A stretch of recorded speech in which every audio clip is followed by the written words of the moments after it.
Hi dears, അസ്സലാമു അലൈക്കും. എന്താണ് എല്ലാവരുടെയും വിശേഷങ്ങൾ? നമ്മളിവിടെ സുഖമായിട്ടിരിക്കുന്നു. അപ്പോൾ ഇന്നലെ വീഡിയോ ഇടാൻ പറ്റിയിട്ടുണ്ടായിരുന്നില്ല. ഇന്നലെ വീഡിയോ ഒക്കെ എടുത്തിട്ടുണ്ടായിരുന്നു, എഡിറ്റ് ചെയ്യാനൊന്നും പറ്റിയിട്ടുണ്ടായിരുന്നില്ല. അപ്പോൾ പിന്നെ അത് ഇന്നിടാമെന്ന് വിചാരിച്ചു. അപ്പോൾ രാവിലെ എണീറ്റിട്ടുള്ള ഒരു അന്തരീക്ഷം കാണാൻ നല്ല രസമുണ്ടല്ലേ. നമ്മൾ ഇരിക്കുന്ന വീടിൻ്റെ ബാക്ക് വശമാണ് ഇട്ടത്. അപ്പോൾ അവിടെ ഒരു മയിൽ നിൽക്കുന്നുണ്ടായിരുന്നു, അതിലൊന്ന് സൂം ചെയ്തെടുത്താണ്. ക്യാമറയൊക്കെ തിരിച്ച് വീട്ടിനുള്ളിൽ കൊണ്ട് വെച്ച ശേഷം പിന്നെ നോക്കുമ്പോൾ പീലി നിവർത്തി നിൽക്കുന്ന മയിലിനെയാണ് ഞാൻ കണ്ടത്. പിന്നെ ഞാൻ വീണ്ടും ക്യാമറയൊന്നും എടുത്തിട്ട് വന്നില്ല. അപ്പോൾ രാവിലെ എണീറ്റ് നേരെ ചായ വയ്ക്കാനുള്ള പുറപ്പാടിലാണ്.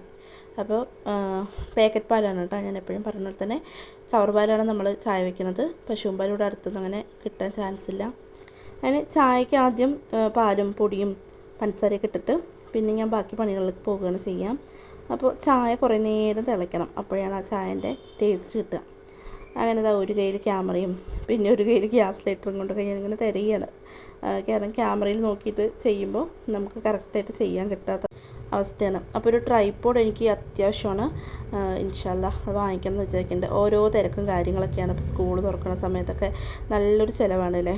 2 കുട്ടികളെ സ്കൂളിലേക്ക് അയക്കണം എന്നുണ്ടെങ്കിൽ നല്ല ബുദ്ധിമുട്ടുള്ളൊരു കാര്യം തന്നെയാണ് അല്ലേ. സ്കൂൾ തുറക്കുന്ന സമയത്ത് ഇനിയും ഒന്നൊന്നും ആയിട്ടില്ല എന്നാണ് തോന്നുന്നത്. ബാഗ് ബുക്ക് കാര്യങ്ങളൊക്കെ ആയി, ഇനി യൂണിഫോം തയ്ക്കൽ എല്ലാം കൊണ്ടും നല്ലൊരു ചിലവുള്ള സമയം തന്നെയാണിത്. അങ്ങനെ ഞാൻ ചായയൊക്കെ നല്ലോണം തിളപ്പിച്ച് പിന്നെ ചോറിനുള്ള വെള്ളമൊക്കെ വെച്ചിട്ടുണ്ടായിരുന്നു. അപ്പോൾ രാവിലത്തേക്ക് സാമ്പാർ ഉണ്ടാക്കാമെന്ന് വിചാരിച്ചു. അപ്പോൾ അതൊക്കെ ചെയ്തുകൊണ്ടിരിക്കുമ്പോഴത്തേനാണ് ഒരു 6:45 ആകുമ്പോൾ ഒരു ബസ് ഇങ്ങനെ പോകുന്നുണ്ട് നമ്മുടെ വീട്ടിൻ്റെ ഇതിൽ കൂടെ. ആ 6:45 നമ്മുടെ ചായയൊക്കെ റെഡി ആയിരിക്കും. ആ ഒരു സമയം ഇങ്ങനെ എപ്പോഴും നോക്കി വയ്ക്കാറുണ്ട്. ബസ് പോയി കഴിഞ്ഞിട്ടും ചായയൊന്നും ആയിട്ടില്ലെങ്കിൽ അന്നത്തെ ദിവസം പോക്കാണ്. കാരണം നമ്മൾ വൈകിയെന്നറിയാം, നേരം വൈകിട്ടാണ് നമ്മൾ എണിച്ചത് എന്നുള്ളത് മനസ്സിലാക്കാം. അങ്ങനെ പിന്നെ ചായയൊക്കെ നല്ല അടിപൊളി ഡിക്കേഷനൊക്കെ ഇട്ടിട്ടുള്ള നല്ല ചായയൊക്കെ റെഡിയായി. പിന്നെ ചായയൊക്കെ കുടിച്ചു കഴിഞ്ഞു. സാമ്പാറിനുള്ള കാര്യങ്ങളൊക്കെ ചെയ്ത് വെച്ചിട്ടുണ്ടായിരുന്നു. ഇതിനിടയിൽ കൂടെ അരി ഇട്ടിട്ടുണ്ടായിരുന്നു. അപ്പോൾ ഇന്ന് മക്കൾ വരുന്ന ദിവസമാണ്. വൈകുന്നേരം ആകുമ്പോൾ കുട്ടികളെത്തും. സ്കൂൾ തുറക്കാനായി. ശനിയാഴ്ച ഒരു വീഡിയോ ആണ് ഇട്ടത്. തിങ്കളാഴ്ച സ്കൂൾ തുറക്കലൊക്കെ ആയില്ലേ. രാവിലത്തേക്ക് ഞാൻ പിന്നെ പുട്ടുണ്ടാക്കാമെന്ന് വെച്ചു. അപ്പോൾ പൊൻകതിറിൻ്റെ പുട്ടുപൊടി വാങ്ങിച്ചിട്ടുണ്ടായിരുന്നു.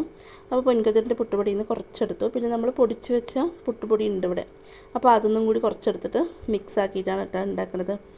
അപ്പോൾ 2 പ്രാവശ്യമായിട്ടൊക്കെ ഉണ്ടാക്കാമല്ലോ നമുക്ക്. അങ്ങനെ പൊടിച്ച് വെച്ച പൊടിയിൽ നിന്ന് കുറച്ചും കൂടി എടുത്തിട്ട് നല്ലോണം മിക്സാക്കി കുറേ നേരം കഴിഞ്ഞിട്ട് ഉണ്ടാക്കിയാൽ നല്ല സോഫ്റ്റ് പുട്ട് കിട്ടും.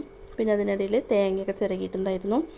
അപ്പോൾ ഇതൊന്നും ഡീറ്റെയിൽ ആയിട്ട് വീഡിയോ എടുക്കാനുള്ള സമയമൊന്നും ഉണ്ടായിരുന്നില്ല. അരി വെള്ളത്തിലിട്ടിട്ടുണ്ടായിരുന്നു. വൈകുന്നേരം വന്നിട്ട് ആട്ടാന്ന് പറഞ്ഞിട്ട് മുറ്റമൊടിക്കാനുണ്ടായിരുന്നു. പിന്നെ മുറ്റമൊടിച്ചു. അപ്പോൾ തലേന്ന് ഫ്രിഡ്ജിൻ്റെ കവറൊക്കെ കഴുകിയിട്ടുണ്ടായിരുന്നു. ഇനിയിപ്പോൾ അതൊക്കെ ഒന്ന് വിരിച്ചിടണം. അപ്പോഴാണ് ഈ ഷെൽഫ് നോക്കുമ്പോൾ ആകെ അലങ്കോലമായിട്ട് കിടക്കുന്നുണ്ടായിരുന്നു. അപ്പോൾ ഈ സമയമില്ലാത്ത സമയത്ത് ഇതും കൂടി ഒന്ന് വൃത്തിയാക്കി എടുക്കാമെന്ന് വിചാരിച്ചിട്ട് അങ്ങനെ ട്രോഫികൾ, കുട്ടികളുടെ ട്രോഫികളൊക്കെയാണ്. അതൊക്കെ ഇങ്ങനെ താഴത്ത് വെച്ച് 2 പേരിൻ്റെ ഉണ്ട്. ഇപ്പോൾ ഇടയ്ക്കിടയ്ക്ക് ഇവരിങ്ങനെ വഴക്കൊക്കെ ഉണ്ടാക്കും, എൻ്റെയാണ് നിൻ്റെയാണെന്നൊക്കെ പറഞ്ഞിട്ട്. പിന്നെ അമ്നൂസിൻ്റെ LSS ബുക്ക്, ഇതിനിടയിൽ എൻ്റെയും ഉണ്ട് കേട്ടോ കുറച്ച് PSCൻ്റെ ബുക്ക്. നമുക്ക് പഠിക്കാനുള്ള സമയമൊന്നും കിട്ടാറില്ല. എന്നാലും ഇടയ്ക്കൊക്കെ ഇങ്ങനെ നോക്കാറൊക്കെ ഉണ്ട്. എക്സാമുകളൊക്കെ അറ്റൻഡ് ചെയ്യാറൊക്കെ ഉണ്ട്. അപ്പോൾ നമുക്ക് ഭാഗ്യം ഉണ്ടെങ്കിൽ കിട്ടട്ടെ അല്ലേ. അപ്പോൾ ഇനി ആ കട്ടിലൊക്കെ ഒന്ന് വൃത്തിയാക്കി എടുക്കണം. അങ്ങനെ കട്ടിലൊക്കെ ഒന്ന് വൃത്തിയാക്കി എടുത്തു. ഇതിനിടയിൽ 9 മണിയൊക്കെ ആയിട്ടുണ്ടായിരുന്നു. അപ്പോൾ എൻ്റെ പണികളൊക്കെ ഒരുക്കിയിട്ട് ഞാൻ വർക്കിന് പോവുകയാണ്. അപ്പോൾ വീണ്ടും ഒരു വീഡിയോ ഇട്ട് വരുന്നവരെ ഓക്കെ, ബായ്.